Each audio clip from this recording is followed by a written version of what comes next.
গুপ্তরা স্বৈরাচারের মতোই নতুন জালিম। তারা ক্ষমতা পেলে দুর্বিষহ হবে জনজীবন। একটি দলের বিরুদ্ধে ভুয়া ব্যালট ছাপানোর অভিযোগ তারেক রহমানের। দেশের সবচেয়ে মজলুম সংগঠন জামাত দাবি আমিরের একটি দলের বিরুদ্ধে হুমকি ধামকির অভিযোগ। অভিযুক্ত ধরা পড়ায় হ্যাকের সত্যতা প্রকাশ হওয়ার দাবি। নির্বাচনী প্রচারণা তুঙ্গে, সেনাবাহিনীর সঙ্গে খারাপ আচরণকারীরা দেশে শান্তি চায় না বলছে বিএনপি। অত্যাচারীরা ক্ষমতায় যেতে পারবে না বলছে 11 দলীয় ঐক্য। নির্বাচনে কেউ বিশৃঙ্খলার চেষ্টা করলে ছাড় না দেওয়ার হুঁশিয়ারি নৌবাহিনী প্রধানের। অপপ্রচারে বিভ্রান্ত না হওয়ার আহ্বান। আচরণবিধি মানাতে সেনাবাহিনীর অভিযান। এবং নিউ মোরিং টার্মিনাল বিদেশিদের কাছে ইজারার সিদ্ধান্তের প্রতিবাদে অনির্দিষ্টকালের কর্মবিরতিতে শ্রমিকরা। চট্টগ্রাম বন্দরে আমদানি রফতানি কার্যক্রম স্থবির।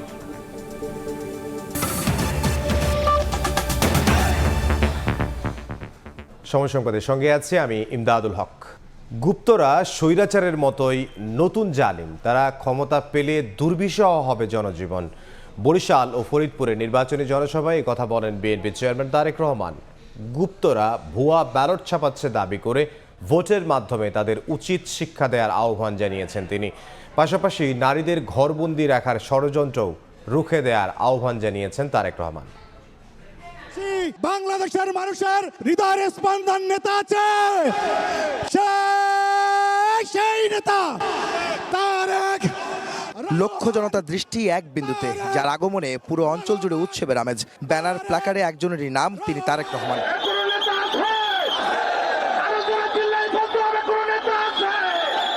ঢাকা থেকে হেলিকপ্টার যোগে বরিশালে আসতেই উচ্ছ্বাসের নগরীতে পরিণত হয় দক্ষিণের এই প্রান্তর।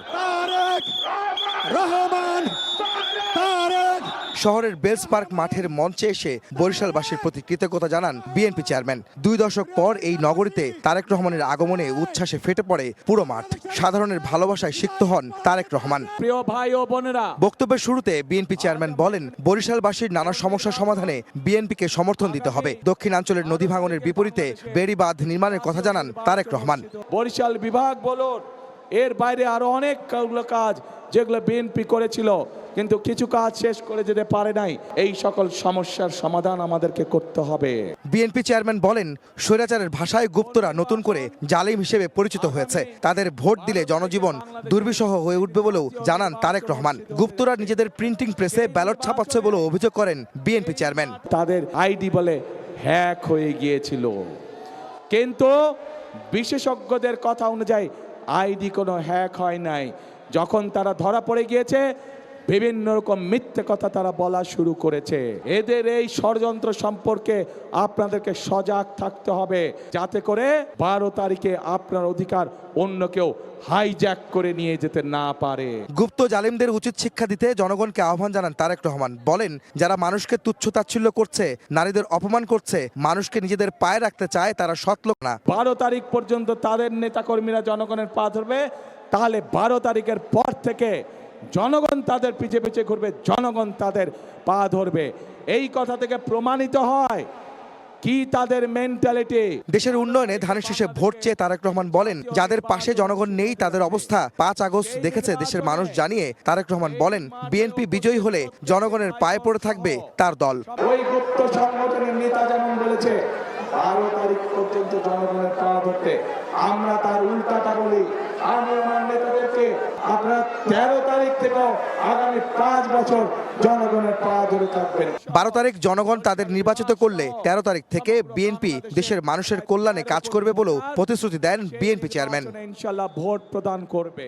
বরিশাল থেকে শেষ হলো বিএনপি চেয়ারম্যান তারেক রহমানের বিভাগীয় পর্যায়ে নির্বাচনী প্রচারণার জনসভা। সমস্যা সমাধানের পাশাপাশি নানা প্রতিশ্রুতি দিয়ে জানালেন দলের পরিকল্পনার কথা। দক্ষিণাঞ্চলের অবহেলিত মানুষের জীবনমান উন্নয়নে চাইলেন ধানের শীষের পক্ষে ভোট। বললেন, জনগণের সমর্থনে ক্ষমতায় গেলে প্রথম দিন থেকে কাজ করতে চান বিএনপি চেয়ারম্যান। আহমেদ সালেহীন, সময় সংবাদ, বরিশাল। জামাত দেশের সবচেয়ে মজলুম দল উল্লেখ করে একটি দলের বিরুদ্ধে হুমকি ধামকির অভিযোগ তুলেছেন জামাত আমির ডক্টর শফিকুর রহমান।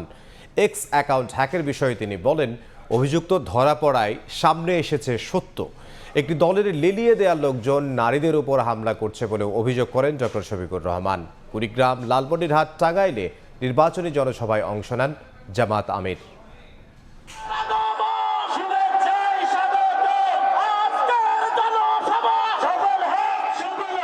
নির্বাচনী প্রচারণায় এবার উত্তরের সীমান্ত জেলা কুড়িগ্রামে জামাতে ইসলামীর আমির ডাক্তার শফিকুর রহমান। বুধবার সকাল থেকেই জেলার সরকারি কলেজ মাঠে নেতাকর্মীদের ঢল। মুহুর্মুহু স্লোগানের মধ্যে দুপুর 12টার পর সভাস্থলে আসেন জামাত প্রধান। প্রধান অতিথির বক্তব্যে ডাক্তার শফিকুর রহমান অভিযোগ করেন, একটি দলের লেলিয়ে দেয়া লোকজন দেশের বিভিন্ন জায়গায় নারীদের উপর হামলা করছে। সেই সঙ্গে নিজের এক্স অ্যাকাউন্ট হ্যাকের বিষয়ে মিথ্যা প্রচারের অভিযোগ করে বলেন, অভিযুক্ত ধরা পড়ার মধ্য দিয়ে সামনে এসেছে সত্য।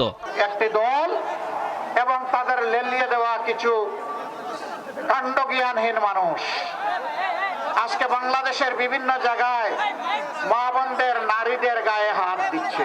4 দিন আগে আমার এক্স আইডি হ্যাক করে যা তাই এখান থেকে চালাই দিছে, আর এমনি একটা দল ঝাঁপাইয়া পড়ছে, তাইরে নাইরে নাইরে বলে গান শুরু করে দিচ্ছে।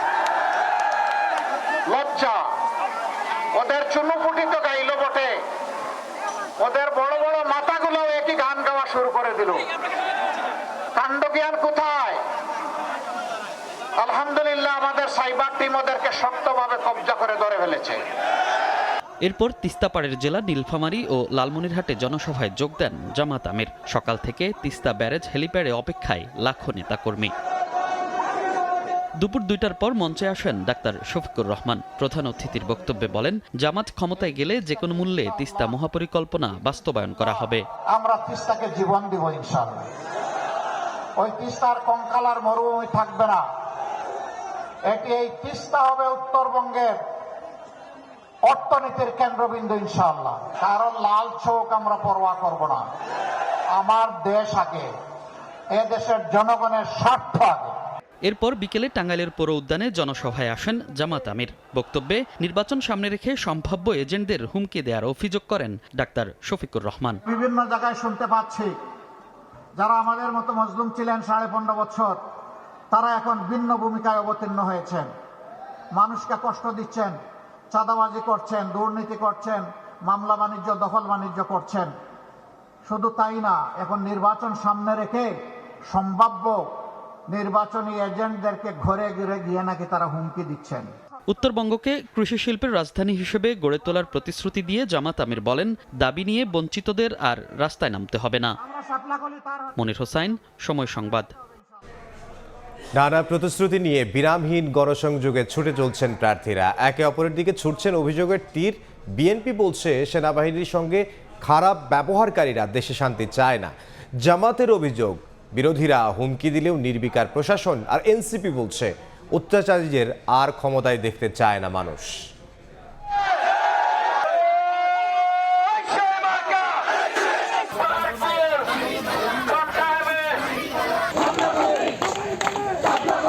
নির্বাচনী প্রচারণা তুঙ্গে। 12 ফেব্রুয়ারি ভোটের বৈতরণী পার হতে নানা প্রতিশ্রুতি দিচ্ছেন প্রার্থীরা।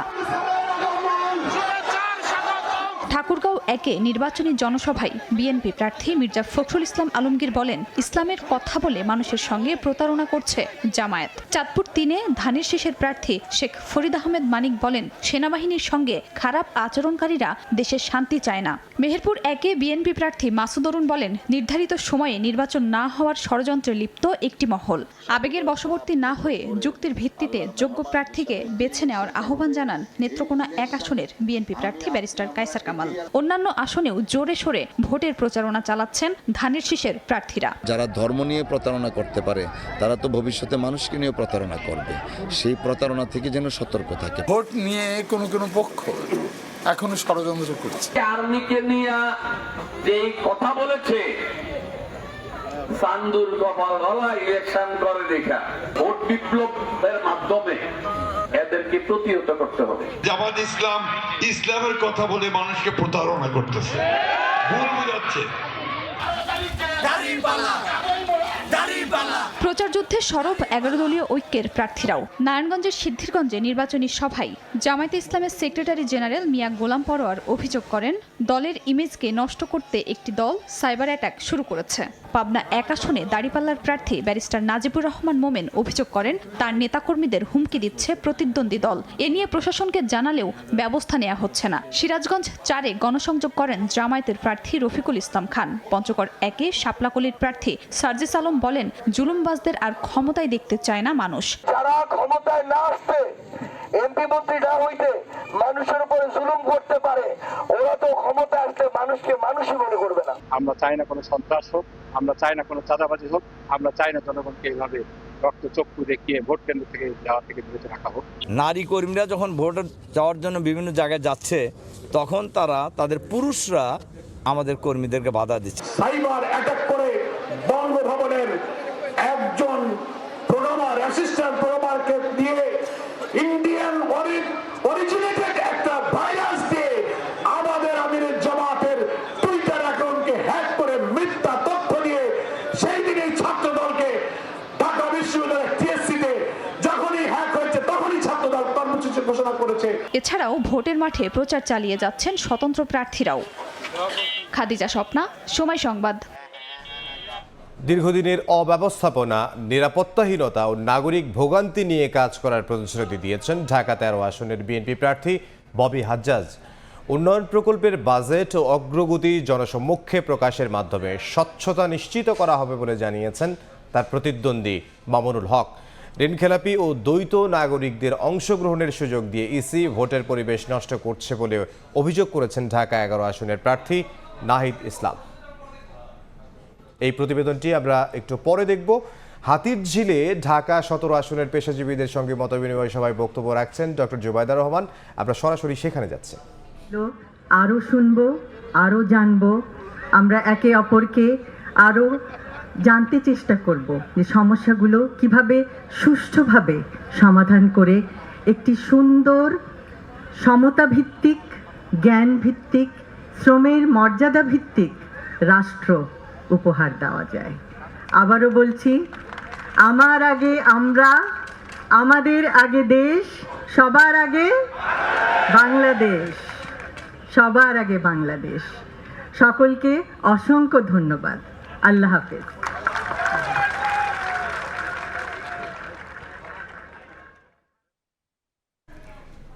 হাতিরঝিলে কথা বলছিলেন বিএনপি চেয়ারম্যান তারেক রহমানের সহধর্মিণী ডক্টর জুবাইদা রহমান। আমরা সরাসরি ছিলাম সেখানে। এই মুহূর্তে আমরা ঢাকার প্রচারণা নিয়ে আমাদের যে প্রতিবেদনটি দেখানোর কথা ছিল সেটি আমরা দেখতে চাই।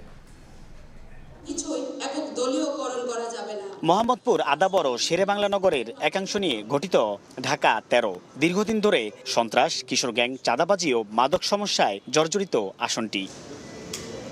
বুধবার সকালে রাজধানীর মোহাম্মদপুরে ঢাকা 13 আসনের প্রার্থীদের ইশতেহার পাঠ অনুষ্ঠিত হয়। এ সময় দীর্ঘদিনের অব্যবস্থাপনা, নিরাপত্তাহীনতা ও নাগরিক ভোগান্তি নিয়ে কাজ করার প্রতিশ্রুতি দেন বিএনপির প্রার্থী ববি হাজ্জাজ। 11 দলীয় জোটের প্রার্থী মামুনুল হক জানান, উন্নয়ন প্রকল্পের বাজেট, ঠিকাদার ও অগ্রগতি জনসম্মুখে প্রকাশের মাধ্যমে নিশ্চিত করা হবে পূর্ণ স্বচ্ছতা। নিরাপদ ও সন্ত্রাসমুক্ত জীবন, কিশোর গ্যাং, মাদক, ছিনতাই ও চাঁদাবাজির বিরুদ্ধে জিরো টলারেন্স, থানা প্রশাসন ও কমিউনিটির সমন্বয়ে নিয়মিত অভিযান, কড়া নজরদারি ও নাগরিক অংশগ্রহণ নিশ্চিত করে মোহাম্মদপুর আদাবর শেরেবাংলা নগরকে নিরাপদ বসবাসযোগ্য এলাকা হিসেবে গড়ে তোলা হবে। ঝুঁকিপূর্ণ এলাকায় সিসিটিভি, পর্যাপ্ত সড়কবাতি ও পুলিশি টহল জোরদার করা হবে। বাজার, টার্মিনাল ও অফিসে বিশেষ টাস্ক ফোর্স গঠন করা হবে। টেন্ডারবাজি ও রাজনৈতিক চাঁদাবাজি বন্ধ করা হবে। এদিকে মালিবাগে নির্বাচনী গণসংযোগে ঢাকা 11 আসনের প্রার্থী নাহিদ ইসলাম অভিযোগ করেন, ঋণখেলাপি ও দ্বৈত নাগরিকত্বদের নির্বাচনে অংশগ্রহণের সুযোগ দিয়ে ভোটের পরিবেশ নষ্ট করছে কমিশন। ভোট কারচুপি নির্বাচনকে ভারত সুস্পষ্টভাবে সমর্থন দিয়েছে। 18 সালের নির্বাচন, 24 সালের নির্বাচন, 14 সালের নির্বাচন, ইভেন 2008 সালের নির্বাচনও ভারত সহায়তা করে কারচুপি করে আওয়ামী লীগকে ক্ষমতায় এনেছে। ফলে এই ধরনের ষড়যন্ত্র তারা এবারও করতে চায়। এদিকে ঢাকা 17 আসনে তারেক রহমানের নির্বাচনী প্রচারণার প্রধান সমন্বয়ক আব্দুল সালাম বলেন, ভোটের তারিখ ঘনিয়ে আসার সঙ্গে সঙ্গে একটি দলের মাথা খারাপ হচ্ছে। নির্বাচন যত ঘনিয়ে আসছে, জামাতের মাথা তত খারাপ হচ্ছে। এই যে তাদের যে আচরণ, এই আচরণ এটাই প্রমাণ করে যে আর মাত্র কয়েকদিন আছে, এই কয়েকদিনের মধ্যে তাদের অবস্থা আরো খারাপ হয়ে যাবে। ক্যান্টনমেন্টে জামায়াত প্রার্থীর ঘটনা ন্যাক্কারজনক বলেও মন্তব্য করেন তিনি। সাইফুল ইসলাম, সময় সংবাদ, ঢাকা। নির্বাচনী প্রচারণার আরো খবর জানবো। এই মুহূর্তে রাজধানীর কাকরাইলে আছেন সহকর্মী তানভীর হাসান মেঘ, ফেনীতে আতিয়ার সজল এবং ঠাকুরগাঁওয়ে আছেন জিয়াউর রহমান বকুল। শুরুতেই যাচ্ছি মেঘের কাছে।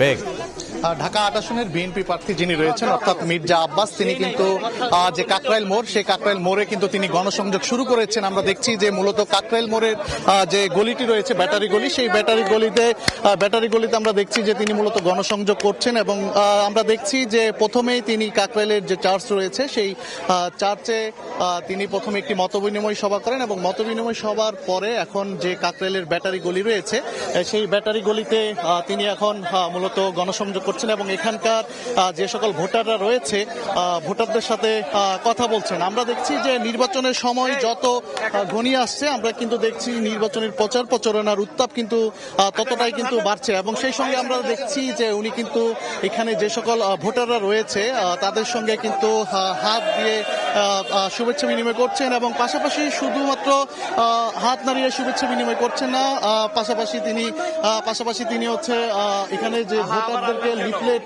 লিফলেট কিন্তু দিচ্ছেন এবং সেই সঙ্গে আমরা দেখছি যে প্রচারণা কিন্তু এখন পর্যন্ত এই যে কাকরাইল চার্চ রয়েছে সেই চার্চের পর এখন তিনি মূলত ব্যাটারি গলিতে তিনি গণসংযোগ করছেন। পাশাপাশি আমরা দেখছি যে এখানে যে সমর্থকরা রয়েছে দলের, সেই সমর্থকদের সঙ্গে নিয়ে মূলত তিনি এলাকার বিভিন্ন অলিগলি কিন্তু চষে বেড়াচ্ছেন। আমরা দেখছি যে এই ব্যাটারি গলি যেটি রয়েছে ব্যাটারি গলিতে ভোটারদের একে তো তিনি লিফলেট দিচ্ছেন এবং অন্যদিকে তিনি প্রচারণাও কিন্তু করছেন। অর্থাৎ বলা চলে যে নির্বাচনের সময় যতই ঘনিয়ে আসছে ঠিক ততটাই কিন্তু নির্বাচনের প্রচারণা উত্তাপ কিন্তু ততটাই বাড়ছে। আমরা তো জানাচ্ছিলাম এখন রাজধানীর প্রচারণা খবর। আমরা একটু রাজধানীর বাইরে যেতে চাই, ফেনীতে আমার আরেক সহকর্মী আছেন সজল, আমরা একটু তার কাছে যেতে চাই সেখানকার প্রচারণার খবর জানতে।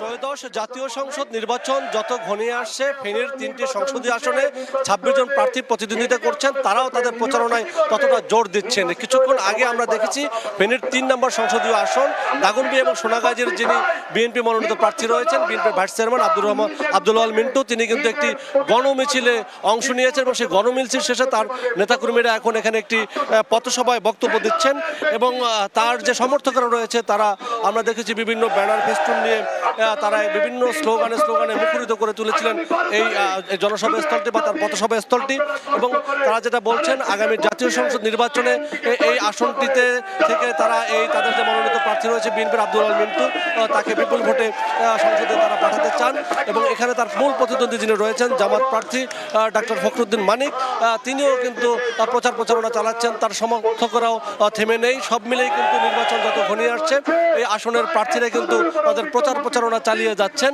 এবং আপনাকে যদি বলে এই আসনটিতে প্রায় 5 লাখের অধিক ভোটার রয়েছে এবং 161 কেন্দ্রে এই সকল ভোটারেরা আগামী 12ই ফেব্রুয়ারি সবকিছু ঠিকঠাক থাকলে নির্বিঘ্নে তাদের ভোটাধিকার প্রয়োগ করে তাদের যে পছন্দের প্রার্থী তাকে নির্বাচিত করবেন এবং সব মিলে আমরা দেখছি যে এখানকার যারা প্রার্থীরা রয়েছেন এই আসনটিতেও 8 জন প্রার্থী রয়েছেন, জামাত বিএনপি সহ বিভিন্ন প্রার্থীরা, এরা কিন্তু তাদের প্রচারণা চালিয়ে দিচ্ছেন নানা ধরনের প্রতিশ্রুতি দিচ্ছেন, আশ্বাস।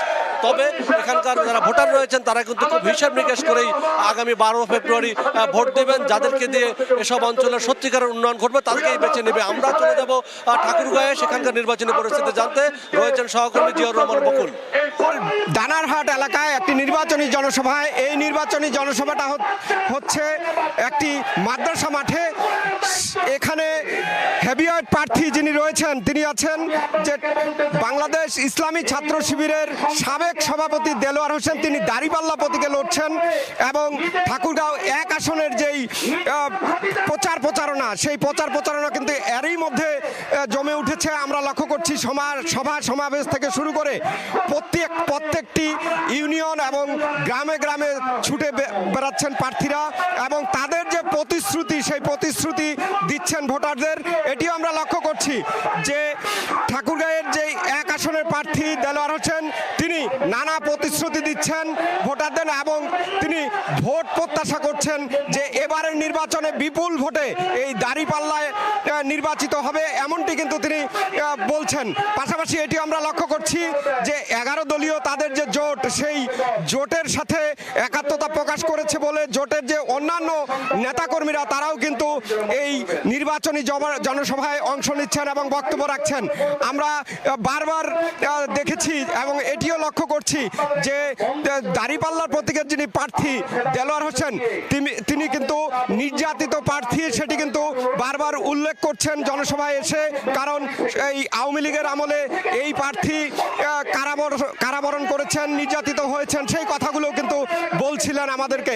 আমরা এটিও জনসভায় জানতে পারছি যে ঠাকুরগাঁও 1 আসনের যিনি প্রার্থী রয়েছে তিনি কিন্তু বারবার একই কথা বলছেন যে বৈষম্য যেন আর না থাকে এবং ঠাকুরগাঁওয়ের আসনে যেন ভালো একটি নির্বাচন হয়, সুষ্ঠু নির্বাচন হয়, তাহলে দাঁড়িপাল্লার যে প্রতীক সেই প্রতীক বিপুল ভোটে নির্বাচিত হবে।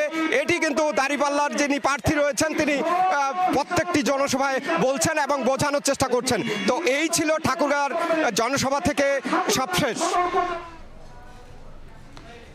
ঠাকুরগাঁও থেকে জিয়াউর রহমান বকুল এবং এর আগে ফেনী থেকে আতিয়ার সজল এবং তার আগে রাজধানী থেকে তানভীর হাসান বেগ আমাদেরকে প্রচারণার খবর জানাচ্ছিলেন।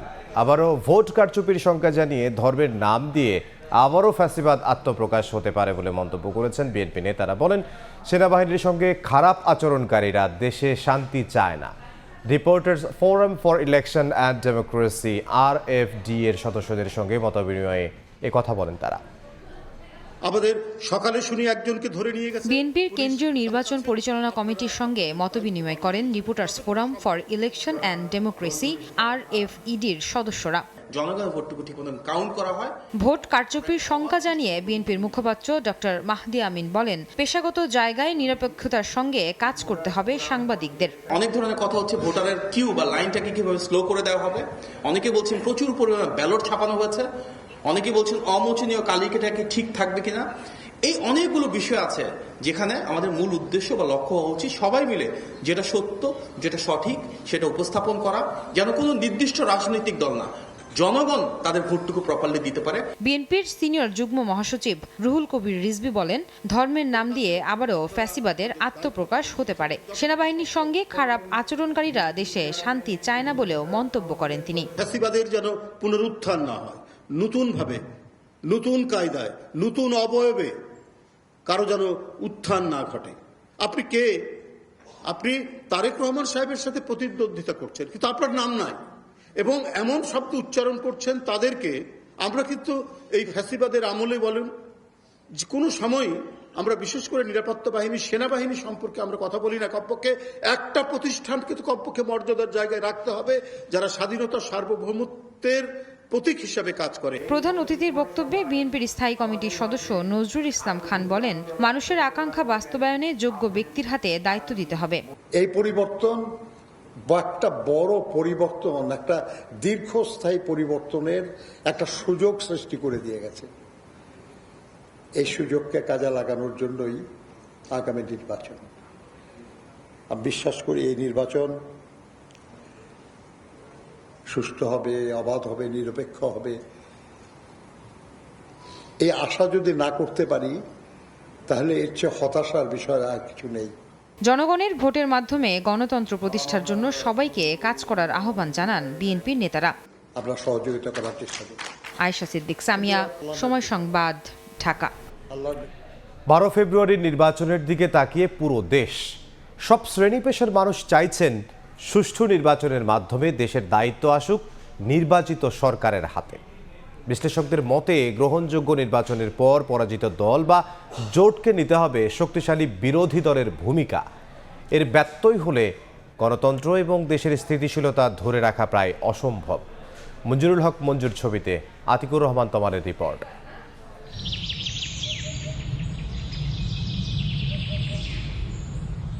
আমিনবাজারের ভাঙ্গা ব্রিজ এলাকা। শীতের সকালে সাভারের মোতালেব তার দলবল সহ অন্য সব দিনের মতো মাছ শিকারে নেমেছেন। উন্মুক্ত সরকারি সব জলাশয়ে যা মাছ পাওয়া যায় তা বিক্রি করে সংসার চলে তাদের। 1.5 যুগেরও বেশি সময়ের জেলে জীবনে কয়েক দফা চেষ্টা করেও জেলে কার্ড করতে পারেননি মোতালেব। নতুন সরকারের কাছে একটি জেলে কার্ডই এখন একমাত্র চাহিদা। মাঘ মাস, ফাল্গুন মাস, চৈত্র মাস, এই 3টা মাস খুবই বেকার থাকি। এটা আমাকে ফ্যামিলি নিয়ে চলা খুবই অসম্ভব ভাই। এই পরিস্থিতিতে যে সরকারি ক্ষমতায় আসুক আমাদের যদি কিছু একটা সহযোগিতা করতো তাহলে আমাকে লাগে খুব ভালো হতো ভাই। ওই দলেরই আরেক সদস্য বাদল, তিনি চান নির্বাচনটি সুষ্ঠু হোক। ভালো একজন সরকার চাই, 15 বছর থেকে ভোট দিতে পারি না, অবশ্যই সুষ্ঠু নির্বাচনে ভোট দেবো। এই দেশের অর্থনীতির চাকা সচল রাখেন এইসব সাধারণ মানুষ। রূপগঞ্জের মায়েশারা বেগমও শ্রমজীবীদের প্রতিনিধি। চলতি বছর 1 বিঘা জমিতে সবজি ফলিয়েছেন তিনি। সবজির ফলনও হয়েছে ভালো, তবে অন্য সব বছরের মতো ন্যায্য দাম মিলছে না এবারও। সিনিয়র সিটিজেন হিসেবে রাষ্ট্র তার খোঁজ রাখেনি কোনো সময়ে। স্বামী মারা গেছে আজকে 20 বছর ধরে, আমি আজ পর্যন্ত একটা কোনো বিধবা কার্ডও পাই নাই, বয়স্ক কার্ডও পাই নাই। এখন তো সামনে ভোট, এখন তাহলে কি চান? যে শান্তি চাই, দেশের শৃঙ্খলা চাই, ভালোভাবে চলা চাই। গ্রাম থেকে এই মেগাসিটির দূরত্ব মাত্র কয়েক কিলোমিটার। জীবন এখানে যান্ত্রিক, আত্মকেন্দ্রিক, তবে এখানেই দানা বাঁধে 24-এর অভ্যুত্থান। রাজপথে রক্ত ঝরানো বন্ধুর স্বপ্ন কি পূরণ হচ্ছে এবার? অনেক বছর পর বাংলাদেশে একটা সুষ্ঠু নির্বাচনের প্ল্যাটফর্ম তৈরি হয়েছে। আমরা চাই নতুন একটি বাংলাদেশে এমন একটি সরকার আসুক, প্রশাসনিক সেক্টরে যে স্বজনপ্রীতি এইসব জিনিসগুলো থাকবে না। এবার একটা ফেয়ার ইলেকশন হবে এবং জনগণই এবার বাছাই করবে যে তারা কাকে ক্ষমতায় চায়। বিগত কয়েকটি ভোটের অভিজ্ঞতা ভালো নয় কারোরই। সব দিক বিবেচনায় 12 ফেব্রুয়ারির নির্বাচন সুষ্ঠু না হওয়ার কোনো বিকল্প নেই। বিশ্লেষকরা বলছেন আসন্ন নির্বাচনটি হতে হবে অবাধ, নিরপেক্ষ, গ্রহণযোগ্য। এটির ব্যত্যয় হলে দেশে তো বটেই, বহির্বিশ্বেও ইমেজ সংকটে পড়বে বাংলাদেশ। দেশের স্বার্থে এবং নিজেদের অস্তিত্বের স্বার্থেই এই দলগুলো সুষ্ঠু নির্বাচন করতে নির্বাচন কমিশনকে পূর্ণাঙ্গ সহযোগিতা করা উচিত। যারাই বিরোধী দল হন তারা দায়িত্বটা সঠিকভাবে পালন করেন, সংসদে যান, সরকারি দলকে টুটি চেপে ধরেন। বৈষম্য বিলোপের জন্য যে গণজোয়ার, তার আকাঙ্ক্ষা পূরণের অন্যতম অনুষঙ্গ নির্বাচন। তাই সবার জন্য সমান সুযোগ রেখে শুরু হোক নতুন দিন। আসন্ন 12 ফেব্রুয়ারি নির্বাচনকে সামনে রেখে বহুমুখী সমীকরণের পথে আছে এই ভূখণ্ড। বিশ্লেষকরা বলছেন এই নির্বাচনকে সামনে রেখে দায়িত্বশীল হতে হবে সব পক্ষকে, কারণ নির্বাচনের দিন, নির্বাচনের আগে এবং পরে রাজনৈতিক দলগুলোর আচরণেই নির্ভর করবে ভবিষ্যতে কোন পথে হাঁটবে এই বাংলাদেশ। আতিকুর রহমান তামাল, সময় সংবাদ, ঢাকা। নির্বাচনে ভোট কেন্দ্রের সুষ্ঠু পরিবেশ নিয়ে শঙ্কা বেশিরভাগ ভোটারদের। তাদের রাজনৈতিক পছন্দের ক্ষেত্রেও দেখা যাচ্ছে নতুন মেরুকরণ। বুধবার জাতীয় প্রেস ক্লাবে গবেষণা সংস্থা CRF এর জরিপ প্রতিবেদনে উঠে এসেছে নানা তথ্য। যে ব্যালট দখল হয়ে যেতে পারে। আগামী জাতীয় নির্বাচন নিয়ে জনমত কি বলছে তা জানতেই দেশ জুড়ে 11,038 জন ভোটারের উপর জরিপ চালায় communication and research foundation CRF। বুধবার সকালে জাতীয় প্রেস ক্লাবে প্রকাশিত সেই জরিপ প্রতিবেদনে উঠে এসেছে নানা সমীকরণ। প্রফেসর ডক্টর মোহাম্মদ শাহাবুল হক জরিপ বলছে 90% বেশি মানুষ ভোট দিতে মুখিয়ে আছেন। তবে এবারের নির্বাচনে ধর্মের চেয়েও বড় ফ্যাক্টর হয়ে দাঁড়িয়েছে দুর্নীতি দমন এবং দ্রব্যমূল্য নিয়ন্ত্রণ। 91-এর নির্বাচনে সেখানে প্রায় 84% মানুষ ভোট দিতে গিয়েছিলেন। এখানে আমরা দেখব যে সেটাকেও রেকর্ড সংখ্যক মানুষ এবার নির্বাচন উৎসাহ উদ্দীপনা নিয়ে তারা ভোট দিতে যাবেন। এটা অত্যন্ত গুরুত্বপূর্ণ এবং এর ভিতরে আরও কিছু বিষয়, যেমন সেটা হচ্ছে যে 20% মানুষ আমরা দেখব যে তারা কিন্তু ভোটের ব্যাপারে স্টিল তারা অডিট। CRF এর প্রতিবেদন বলছে নতুন পুরাতন ভোটারদের পছন্দের ক্ষেত্রেও দেখা যাচ্ছে বিভিন্ন চিন্তাধারা। 48%-এরও বেশি ভোটার যারা অতিপূর্বে নৌকায় ভোট দিয়েছেন তারা বিএনপিতে ভোট দেবেন। 37.4% মানুষ যারা 2008 সালের পরে ভোটার হয়েছে তারা জামাত ইসলামীতে ভোট দিবেন বলে আমাদেরকে রিপোর্ট করেছেন। তথ্য বলছে ভোটাররা প্রাতিষ্ঠানিক ব্যবস্থাপনার চেয়ে ভোট কেন্দ্রের উপস্থিত নিরাপত্তা ব্যবস্থা নিয়ে বেশি চিন্তিত। ভয়ভীতি প্রদর্শন, জালিয়াতি এবং ব্যালট দখল আশঙ্কা সব দলের সমর্থকদের মধ্যেই রয়েছে বলেও জানায় CRF। একদিন আগে আমরা শুনছিলাম আমাদের পররাষ্ট্র উপদেষ্টা তাসলিম তৌহিদ, সময় সংবাদ, ঢাকা। ভয় ভীতিহীন নিরপেক্ষ এবং উৎসবমুখর নির্বাচন করার কথা জানিয়ে স্বরাষ্ট্র উপদেষ্টা বলেছেন, ভোটের আগে ও পরে 7 দিন আইন শৃঙ্খলা রক্ষা বাহিনী মাঠে থাকবে। দুপুরে খুলনা বিভাগীয় কমিশনারের সভাকক্ষে মতবিনিময় সভা শেষে তিনি একথা বলেন। এই অঞ্চলে কোনো আশঙ্কা নেই। এই অঞ্চলে নির্বাচন খুব সুষ্ঠু, শান্তিপূর্ণ এবং নির্বিঘ্নে হয়ে যাবে এবং খুব উৎসবমুখর হবে। প্রতিটা কেন্দ্রে সিসিটিভি থাকবে, বডি ক্যাম থাকবে, তারপরে আপনার ডগ স্কোয়াড থাকবে, ড্রোন থাকবে, মানে কোনো কিছুর অভাব নেই। লক্ষ্মীপুরে ভোট প্রদানের অবৈধ সিল উদ্ধারের ঘটনায় জামাত নেতা শরীফ হোসেন সৌরভকে আসামি করে 2 জনের নামে থানায় মামলা হয়েছে। সকালে লক্ষ্মীপুর সদর মডেল থানার এসআই হুমায়ুন কবির বাদী হয়ে সৌরভ ও সোহেল রানাকে আসামি করে সদর মডেল থানায় মামলা করেন। শরীফ হোসেন সৌরভ লক্ষ্মীপুর পৌর 4 নম্বর ওয়ার্ড জামাতের সেক্রেটারি। এর আগে মঙ্গলবার বিকেলে জেলা শহরের চকবাজার এলাকায় মারিয়াম প্রিন্টার্সে অভিযান চালিয়ে 6টি সিল সহ সোহেল রানাকে গ্রেফতার করে পুলিশ।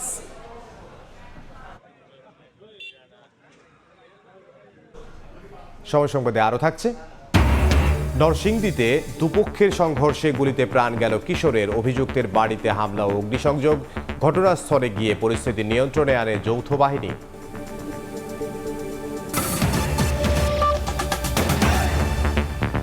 নির্বাচনে কেউ যদি সন্ত্রাসী কর্মকাণ্ড কিংবা বিশৃঙ্খলার চেষ্টা করে, কাউকে ছাড় দেয়া হবে না বলে হুঁশিয়ারি দিয়েছেন নৌবাহিনীর প্রধান অ্যাডমিরাল এম নাজমুল হাসান। অতীতের ভুল ত্রুটি থেকে শিক্ষা নিয়ে তা কাটিয়ে ওঠারও প্রত্যয় ব্যক্ত করেন তিনি। সামাজিক যোগাযোগ মাধ্যমে অপপ্রচারে বিভ্রান্ত না হওয়ার আহ্বান জানান নৌ প্রধান। নির্বাচন উপলক্ষে কুতুবদিয়া পরিদর্শনের সময় কথা বলেন তিনি। আসন্ন ত্রয়োদশ জাতীয় সংসদ নির্বাচন অবাধ, সুষ্ঠু ও নিরপেক্ষ করতে কঠোর অবস্থানে বাংলাদেশ নৌবাহিনী। ইন এইড টু সিভিল পাওয়ারের আওতায় 16টি সংসদীয় আসনে 25টি উপজেলায় দায়িত্ব পালন করছে বাহিনীটি। বুধবার সকালে নৌবাহিনীর প্রধান অ্যাডমিরাল এম নাজমুল হাসান কুতুবদিয়া পরিদর্শনে আসেন। এ সময় নির্বাচনী দায়িত্বে নিয়োজিত নৌ কন্টিনজেন্টের সার্বিক কার্যক্রম, নিরাপত্তা ব্যবস্থা পর্যবেক্ষণ করেন। বলেন, নির্বাচনে কেউ যদি সন্ত্রাসী কর্মকাণ্ড কিংবা বিশৃঙ্খলার চেষ্টা করলে কাউকে ছাড় দেওয়া হবে না। কঠোর অবস্থানে থাকবে নৌবাহিনী। আমরা সবাই একতাবদ্ধ এবং আমরা সবাই দৃঢ় প্রতিজ্ঞ। আমরা দেশ এবং জাতিকে একটা সুন্দর নির্বাচন উপহার দিতে চাই। সন্ত্রাসী কার্যক্রমের ক্ষেত্রে সন্ত্রাসীদের বিরুদ্ধে এবং যারা বিশৃঙ্খলা তৈরি করতে চেষ্টা করবে তাদের বিরুদ্ধে আমাদের অবস্থান হবে অত্যন্ত কঠোর। বিগত নির্বাচনে আইনশৃঙ্খলা বাহিনীর ভূমিকা নিয়ে নানা প্রশ্ন থাকলেও অতীতের ভুল ত্রুটি থেকে শিক্ষা নিয়ে কাটিয়ে ওঠার চেষ্টা করা হবে। নির্বাচন ঘিরে সমুদ্র ও উপকূলীয় এলাকায় নৌবাহিনীর 7টি জাহাজ মোতায়েন থাকবে বলেও জানান নৌবাহিনীর প্রধান। এই বছর আমরা রেকর্ড সংখ্যক নৌবাহিনীর সদস্যদেরকে মোতায়েন করেছি। এছাড়া আমাদের দ্বীপাঞ্চল এবং উপকূলীয় এলাকায় 7টি জাহাজ সার্বক্ষণিক মোতায়েন থাকবে। কুতুবদিয়ায় মোট ভোটার 1,04,919 জন। ভোট কেন্দ্র 38টি, এর মধ্যে অতি ঝুঁকিপূর্ণ ভোট কেন্দ্র 18টি। পার্থপ্রতিম বিশ্বাস, কুতুবদিয়া, কক্সবাজার। নির্বাচনী আচরণবিধি লঙ্ঘনের অভিযোগে রাজধানীর মিরপুরে অভিযান পরিচালনা করেছে যৌথ বাহিনী। এ সময় তারা ব্যানার ফেস্টুন অপসারণ করেন। বেলা 11:30টার দিকে ভাসানটেক আর্মি ক্যাম্পের সামনে থেকে এই অভিযান শুরু হয়। এতে নির্বাহী ম্যাজিস্ট্রেটের নেতৃত্বে সেনাবাহিনী, পুলিশ ও বিজিবির যৌথ বাহিনীর সদস্যরা অংশ নেন। অভিযানের শুরুতে টহল দল মিরপুরের ভাসানটেক, কচুক্ষেত, পল্লবী এলাকার নির্বাচনী পরিবেশ ঘুরে দেখেন। যেসব জায়গায় আচরণবিধি লঙ্ঘন হচ্ছে সেখানে ব্যবস্থা গ্রহণ করেন। অভিযানের সময় বিএনপি ও জামাতের নেতাকর্মীরা উপস্থিত ছিলেন। তাদের দিয়েই ব্যানার ফেস্টুন অপসারণ করা হয়। বিস্তারের জেরে আবারও উত্তপ্ত নরসিংদীর রায়পুরার চরাঞ্চল। এবার দুপক্ষের সংঘর্ষে প্রাণ গেল 15 বছর বয়সী এক কিশোরের। বাড়িঘরে হামলা ও অগ্নিসংযোগ করা হয়। খবর পেয়ে পরিস্থিতি নিয়ন্ত্রণে আনে যৌথ বাহিনী। জড়িতদের ধরতে অভিযান চালাচ্ছে বলে জানিয়েছে পুলিশ। বিস্তারিত রিপোর্টে। দাউ দাউ করে জ্বলছে আগুন। হামলার পর অগ্নিসংযোগ করা হয় বিভিন্ন বাড়িঘরে। দীর্ঘদিন ধরে নরসিংদীর রায়পুরা উপজেলার চর অঞ্চলের শ্রীনগর ইউনিয়নে আধিপত্য বিস্তার নিয়ে এরশাদ মিয়ার সঙ্গে হানিফ মাস্টারের বিরোধ চলে আসছিল। এরই জেরে বুধবার ভোর 6টার দিকে সায়দাবাদ এলাকায় এরশাদ মিয়ার অনুসারীরা অস্ত্র নিয়ে হানিফ মাস্টারের অনুসারীদের বাড়িতে হামলা ও অগ্নিসংযোগ করে। এ সময় দুপক্ষের সংঘর্ষে প্রতিপক্ষের গুলিতে নিহত হয় স্থানীয় মাসুদ রানার কিশোর ছেলে মুস্তাকিম। আমার ঘরের সীমাতে রাস্তা আছে, রাস্তা দিয়ে গুলি করে দিয়ে গেছে। আমরা নিরপেক্ষের, আমরা কিছু কাজ নাই। প্রাথমিকভাবে পরীক্ষা নিরীক্ষা করে দেখলাম যে তার প্রেশার নাই, পালস নাই, মানে আমরা পেশেন্টকে তার রেসপিরেশনও নাই, যার পর আমরা তাকে মৃত ঘোষণা করলাম। খবর পেয়ে ঘটনাস্থলে গিয়ে পরিস্থিতি নিয়ন্ত্রণে আনে যৌথ বাহিনী। জড়িতদের ধরতে অভিযান চলছে বলে জানায় পুলিশ। যৌথভাবে অভিযান পরিচালনা করছে, এখনো অভিযান পরিচালিত হচ্ছে। ওই এলাকায় যারা এই সংঘর্ষের সাথে যারা জড়িত ছিল, যারা এই বিভিন্ন মারামারিতে অংশগ্রহণ করেছে, তাদেরকে গ্রেপ্তার করার জন্য অভিযান অব্যাহত আছে। পুলিশের তথ্য মতে সায়দাবাদ এলাকায় এরশাদ মিয়া ও হানিফ মাস্টারের অনুসারীদের মধ্যে এর আগেও বিভিন্ন সময় দফায় দফায় সংঘর্ষ হয়। গত কয়েক বছর ধরে চলা বিরোধের জেরে সংঘর্ষে উভয় পক্ষের 8 জন গুলিবিদ্ধ হয়ে নিহত হন। সময় সংবাদ, নরসিংদী। স্বেচ্ছায় নয়, প্রতারিত হয়ে অংশ নিতে হয়েছে রাশিয়া ইউক্রেন যুদ্ধে যেতে না চাইলে করা হয় শারীরিক ও মানসিক অকথ্য নির্যাতন। রুশ সেনাবাহিনীতে এমন বাংলাদেশি কতজন আছেন এই তথ্য নেই কারো কাছে। হতভাগ্যদের কেউ কেউ মারা গেছেন, অনেকেরই যোগাযোগ বন্ধ পরিবারের সঙ্গে। বিশ্লেষকরা বলছেন তারা যে প্রতারিত হয়ে যুদ্ধে যাচ্ছেন সেই বার্তাটা মিশনকে পাঠাতে হবে। পাশাপাশি রাশিয়ায় যাবার পথে পা বাড়ানোর আগে সর্বোচ্চ সতর্ক থাকতে সচেতনতা বৃদ্ধির বিকল্প নেই বলে মনে করেন বিশ্লেষকরা। আব্দুল্লাহ শাফির রিপোর্ট। লক্ষ্মীপুরের মাকসুদুর রহমান উন্নত জীবনের আশায় গিয়েছিলেন রাশিয়ায়, কিন্তু রিক্রুটিং এজেন্সির প্রতারণায় তাকে যেতে হয় রাশিয়ার পক্ষে ইউক্রেন যুদ্ধে। একসময় সৈনিকদের মাধ্যমে জানতে পারেন রুশ ভাষার চুক্তিনামায় লেখা তাকে বিক্রি করে দেওয়া হয়েছে। এগুলো দেখে সে বলে আপনার জন্য ইলেকট্রনিক ওয়ারফেয়ারের কাজ আছে। প্রায় একই ধরনের অভিজ্ঞতা রাশিয়া থেকে পালিয়ে আসা মুন্সিগঞ্জের মোহন মিয়াজিরও। প্রেস অ্যাসোসিয়েটসকে দেওয়া সাক্ষাৎকারে তারা এসব কথা জানান। চুক্তি স্বাক্ষর করানো হয়েছে, তোমরা এখানে অন্য কোনো কাজ করতে পারবে না। এর আগে বিবাড়িয়ার আশুগঞ্জ উপজেলার মোহাম্মদ আকরাম হোসেন নামে একজন রাশিয়ার পক্ষ হয়ে যুদ্ধ করতে গিয়ে মারা যান। আর লক্ষ্মীপুরের সালমা আক্তার বলছেন গত বছরের মার্চ মাসে তার স্বামী আসগর হোসেনের সঙ্গে যখন তার সবশেষ কথা হয়েছিল, তখন সে জানিয়েছিল তাকে রাশিয়ান আর্মির কাছে বিক্রি করে দেওয়া হয়েছে। এরপর থেকে তার সঙ্গে আর কোনো যোগাযোগ নেই সালমার। আমাদের দেশে ফিরাইয়া না, এটা বলছিল। বেসরকারি প্রতিষ্ঠান ব্র্যাকের অভিবাসন কর্মসূচির এক প্রতিবেদনে বলা হয় রাশিয়ায় ভালো বেতন ও নিরাপদ চাকরির প্রলোভন দেখিয়ে বাংলাদেশিদের ফাঁদে ফেলা হচ্ছে। গ্রামের একাধিক বাংলাদেশি তারা রাশিয়াতে গিয়ে তারা পরিবার যোগাযোগ নেয়, ব্যুরো অফ ম্যান পাওয়ারে তাদের ছাড়পত্র নিয়ে সমস্ত কিছুর কথা বলে কাজের কথা নেওয়া হচ্ছে, কিন্তু সেখানে নিয়ে যাওয়ার পর তারা আসলে সেই কাজটা পায়নি। যখন একটা ফ্রন্টলাইন একটা যুদ্ধক্ষেত্রে চলে যাওয়ার পরে তাদেরকে ওই ধরনের অবস্থা থেকে ফিরিয়ে আনা, এবং আমরা যতদূর জানি যে চুক্তিপত্রগুলো হয় সম্পূর্ণভাবে রাশিয়ান যে ভাষায়। এটার ফলে সেখানে যে কি লেখা রয়েছে তিনি হয়তো বিষয়টা বুঝতে পারছেন না। যুদ্ধক্ষেত্র থেকে যারা ফিরে এসেছেন এর বাইরে কত বাংলাদেশি রাশিয়ান ফ্রন্টলাইনার হয়ে ইউক্রেন যুদ্ধে অংশ নিয়েছে তার সঠিক হিসেব নেই। তবে গত বছরের ডিসেম্বরে সময় টেলিভিশনের হাতে আসা একটি ভিডিও ফুটেজে দেখা যায় একটি রুমে অন্তত 28 জন মানুষ আছেন যারা এই দুর্দশা থেকে মুক্তি লাভের জন্য দিশেহারা।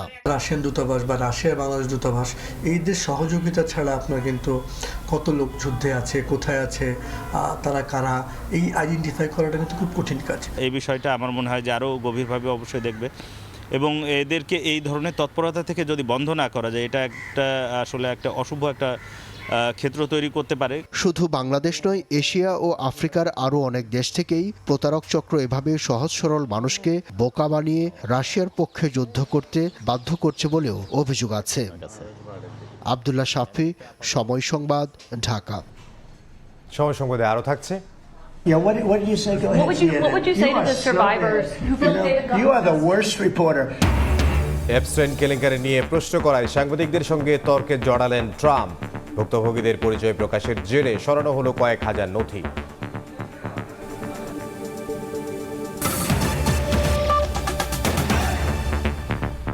চট্টগ্রাম বন্দরের নিউ বোরিং টার্মিনাল বিদেশিদের কাছে ইজারার সিদ্ধান্তের প্রতিবাদে অনির্দিষ্টকালের কর্মবিরতি পালন করছেন শ্রমিকরা। ধর্মঘটের কারণে বন্ধ আমদানি রপ্তানি বাণিজ্য, এতে চলমান অচল অবস্থা আরও দীর্ঘায়িত হওয়ার শঙ্কা দেখা দিয়েছে।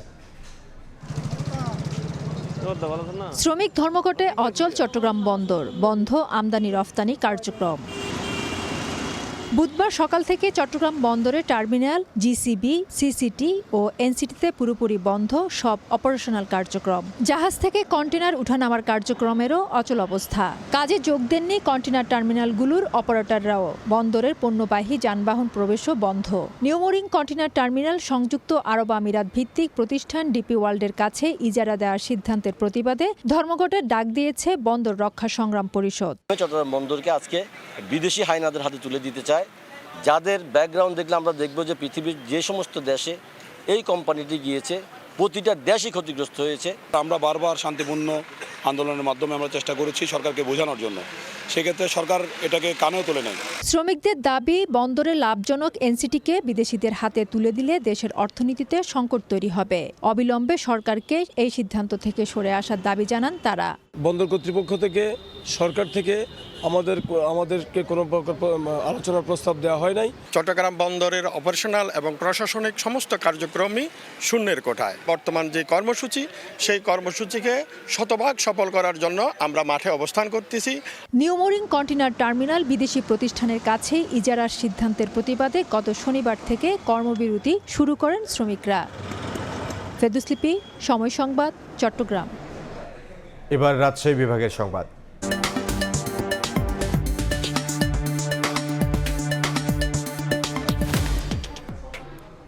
পনেরো দিন আগেই মুকুলের মৌ মৌ গন্ধে মাতোয়ারা নওগাঁর আম বাগান। বরেন্দ্র অঞ্চলের প্রকৃতিতে ছড়িয়ে পড়েছে আমের মুকুলের মিষ্টি সুবাস। গাছে গাছে সোনালী রঙের অপরূপ সাজ, যা একদিকে চোখ জুড়াচ্ছে, অন্যদিকে নতুন করে স্বপ্ন দেখাচ্ছে বাগান মালিকদের। এবার শীতের প্রভাব তুলনামূলক কম থাকায় স্বাভাবিক সময়ের অন্তত 15 থেকে 20 দিন আগেই আমের মুকুলে ভরে উঠেছে নওগাঁর বাগান।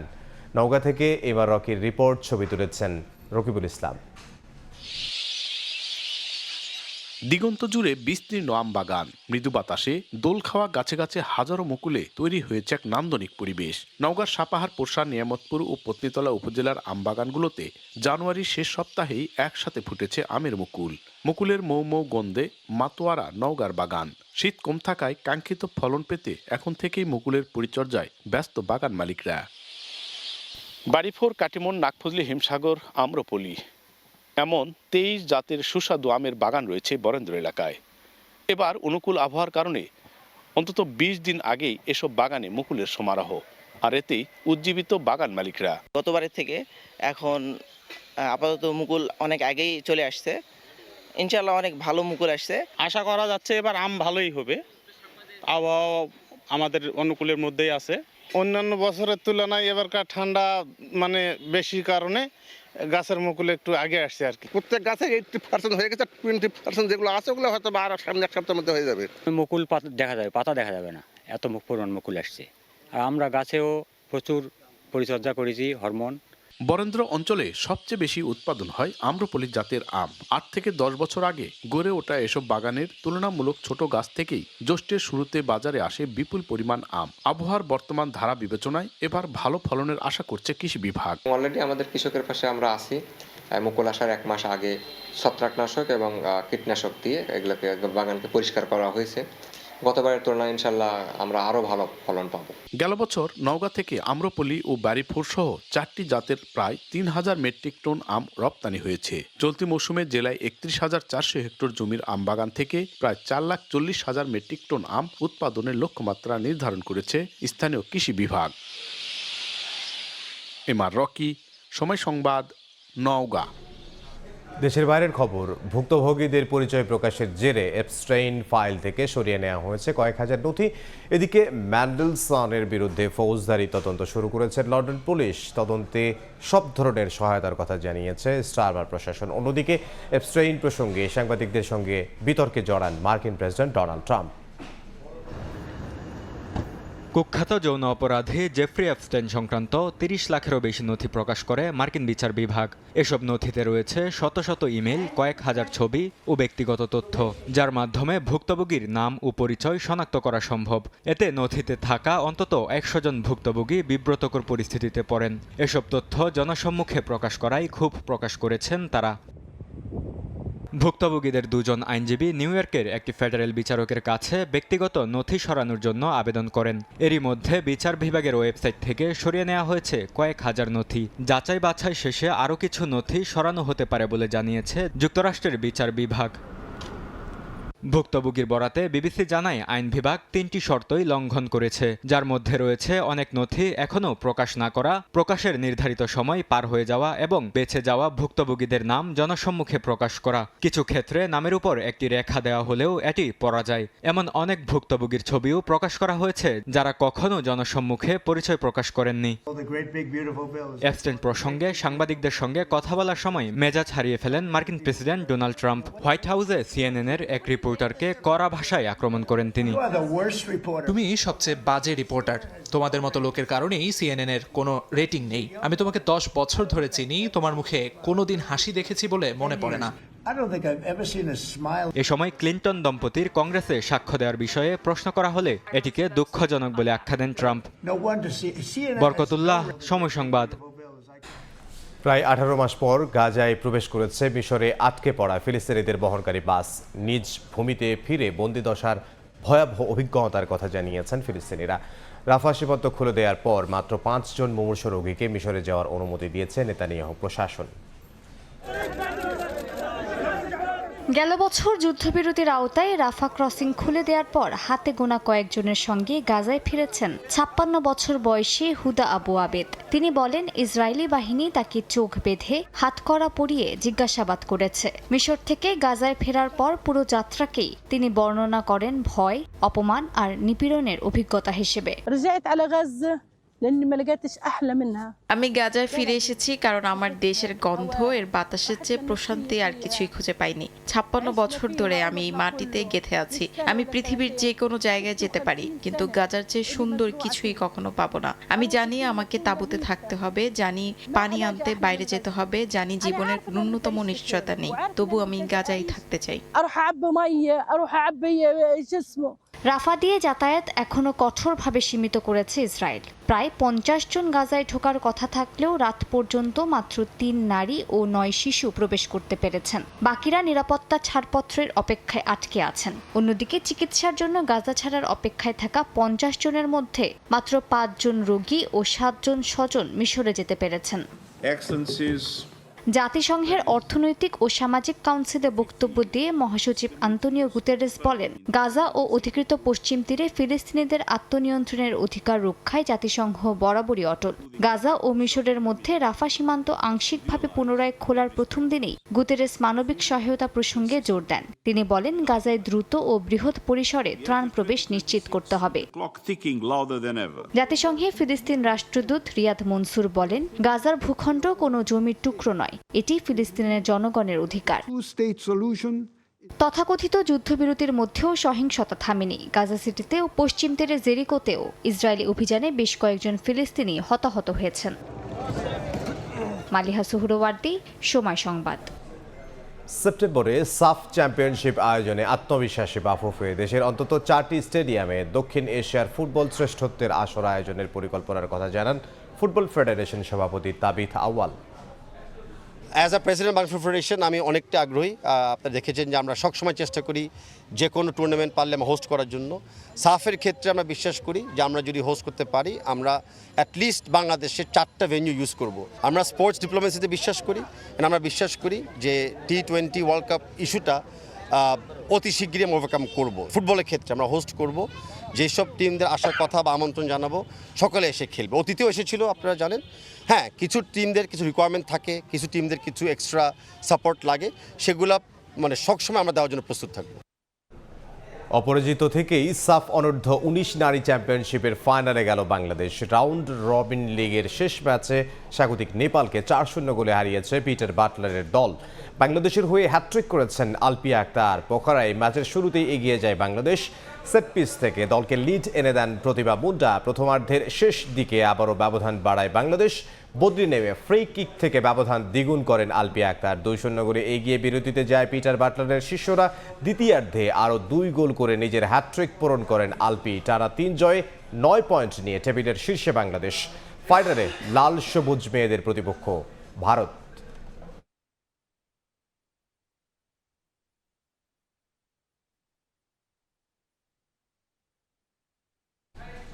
এ পর্যায়ে শীর্ষ সংবাদগুলো জানিয়ে দিচ্ছি আরও একবার।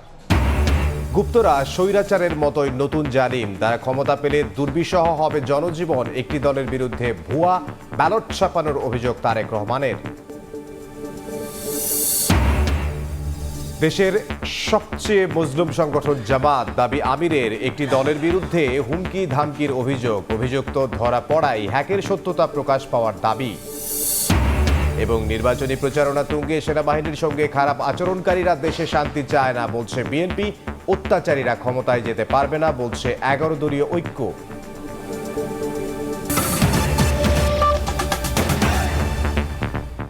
এই ছিল 5টার সময় সংবাদে। এরপর বাংলার সময়ের সঙ্গে থাকবেন সহকর্মী মাহাদি ইসলাম ধ্রুব। ইমদাদ, আপনাকে ধন্যবাদ। বাংলা সময় নিয়ে আসছে কিছুক্ষণ পর, সঙ্গেই থাকুন সময়।